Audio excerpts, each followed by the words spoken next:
Welcome to part 1 to the October specials I'm doing for Halloween this year. This episode is about a haunted 500-year-old building which was built from stone that was originally used in a 12th century priory.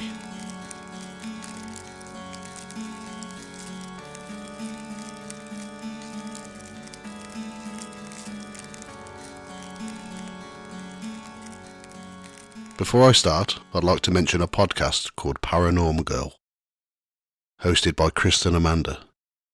Kristen does an amazing job talking to people from all fields of the paranormal, from ghost investigators, cryptozoologists, UFO experts, and many more. She goes in depth with her questions, bringing out the core of the full subject. Paranormgirl is available on Spotify and Apple. Kristen also has a YouTube channel, where she'll be hosting her first live session this Halloween. I'll add links on social media and in the description of this show. Gresley Old Hall stands on the junction between Gresley Wood Road and George Street, in the village of Church Gresley, near Swadlincote in Derbyshire.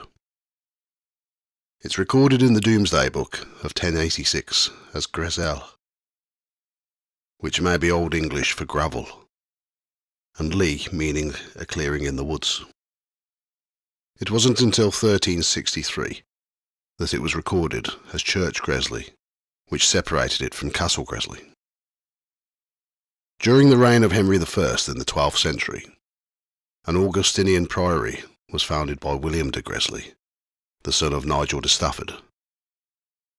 The priory was demolished in 1536, during Henry VIII's dissolution of the monasteries. The land that the priory was on was bought in 1556 by Sir Christopher Allen, the son of Sir John Allen, who was the Lord Mayor of London twice. When Sir John died in 1545, he left his fortune and properties to his two illegitimate sons. Sir Christopher inherited Ightham Moat in Kent, and is said to have demolished what was left of Gresley Priory, and built the first incarnation of Gresley Hall in 1556, using the stone that was used in the monastery. He bought the land around the same time as his marriage to Audrey, the daughter of the first Lord Paget, and it's thought that he may have built the house so that she was closer to her family, who lived not too far away in Staffordshire. Christopher and Audrey had 8 children, 6 sons and 2 daughters. The eldest, Charles Allen, inherited Gresley Hall and Ightham Moat after the death of his father, in which he sold Ightham in 1591 and made Gresley Hall his main home. Charles Allen's grandson, John Allen, was killed in action during the English Civil War at Ashley de la Zouche Castle by the parliamentarians in 1646, and he left a young family. His eldest son was the next to own Gresley Hall, who rebuilt the house in 1664, as a stone says above the front door.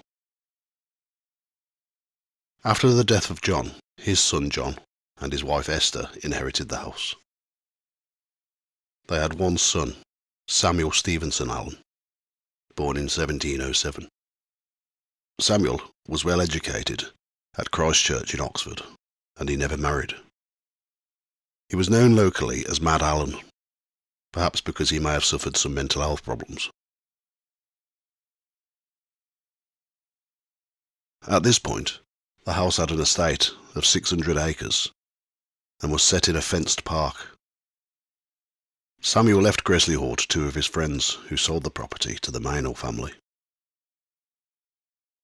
By 1789, the house was said to be hastening fast to decay, and a coal mine was established on the land. The house was tenanted as a farm, and in 1795, Sir Nigel Gresley of Drakelow Hall set up a china factory, which was unsuccessful. By 1895, most of the land had been destroyed due to the mining, so it was no longer pliable for farming.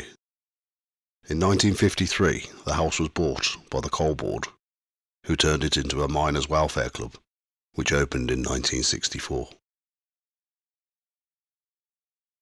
In recent years, Gresley Old Hall has become a well-known site for paranormal investigations, some claiming to have taken photographs of the spirits that dwell in the property, and many people local to the area have ghost stories that have been told for years. People have experienced dark shadows and poltergeist activity in the attic, disembodied footsteps walking around when no one is there, whispers, and some have said that their hair has been pulled as they walk around the house. On the second floor, people have said that they've experienced a burning feeling, so intense that it feels like their skin is peeling. This is the same floor where there is a blocked-up doorway. In Victorian times, a local story tells of a maid called Marjorie who was in her 60s. She was looking after the 3 children of the house when she stood next to the open fire, and her clothes went up in flames.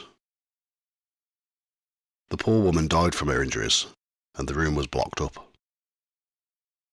Her ghost is believed to be still wandering the second floor of the property. A paranormal investigation group were taking photos one night when they caught a very convincing image that looks like a lady in period dress, and another that looks like a small child crawling.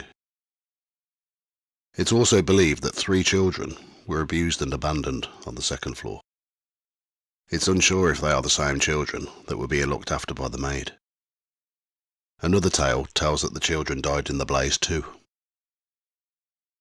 Another ghost that has been witnessed on the second floor is that of an extremely angry man, who makes people feel belittled. Many people have left the building after being in his presence. On the first floor there is a stain on the floorboards that is believed to be a blood stain, left from when a man was apparently stabbed to death. It's said that the stains can't be removed, no matter how much people have tried. In 2017, a visitor to Gresley Hall, who was attending an event, wandered around outside of the building when they noticed a dark hooded figure standing near the window. They approached the figure, believing it may have been someone up to no good. As they got near, the figure started to walk away. They followed them and tried to talk to them. The figure turned around and disappeared. Thank you for listening to Ghost Tales by the Fireside. If you enjoy this channel, please subscribe and give me a thumbs up. It's very appreciated. You can find more information about the episodes on the website ghosttales.co.uk, and I have a Facebook page, Ghost Tales Podcast, and Instagram at Ghost Tales Podcast. The podcast is normally out monthly, but as it's Halloween this month, I'm doing an episode every week. All music, research, writing, production, art and sound effects are all my own work.